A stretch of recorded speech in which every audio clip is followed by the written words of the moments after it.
السلام علیکم دوستو۔ وہ جو چاہے تو کیا نہیں ممکن، وہ نہ چاہے تو کیا کرے کوئی۔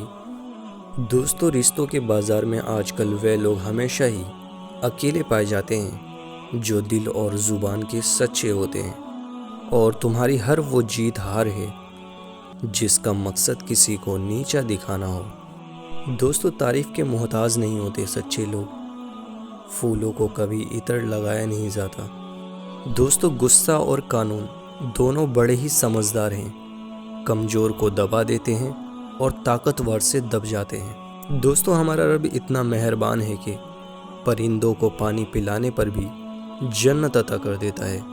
خود کو سب سے بہتر سمجھ لینا یہ ایک ایسی بیماری ہے جو انسان کو کسی قابل نہیں چھوڑتی۔ دوستو، حضرت علی نے فرمایا، جب نماز تمہیں سکون دینے لگے تو سمجھ جاؤ اللہ تم سے راضی ہو گیا ہے۔ دوستو، نماز کو کبھی بوجھ کی طرح نہ پڑھو، یہ وہ تحفہ ہے جو اللہ نے ہمیں بوجھ سے سکون پانے کے لیے دیا ہے۔ دوستو، ہر آزمائش کے پیچھے اتنا بڑا صلہ ہوتا ہے کہ اگر تم جان لو تو کبھی شکوہ نہ کرو۔ دوستو، اللہ پر یقین اتنا مضبوط کر لو کہ آج نہیں تو کل، کل نہیں تو پرسوں وہ ان دعاؤں پر کن کہہ دے گا جو ہمیں ناممکن نظر آتی ہے۔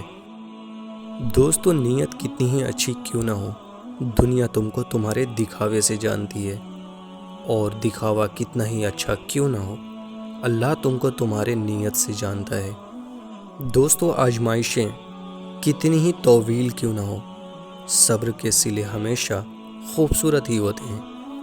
شیشہ اور رشتہ دونوں نازک ہوتے ہیں، مگر ان میں ایک فرق ضرور ہوتا ہے، شیشہ غلطی سے ٹوٹتا ہے اور رشتہ غلط فہمی سے۔ دوستو، حضرت علی نے ارشاد فرمایا، زیادہ سوچنے سے بہتر ہے استغفار کیا جائے۔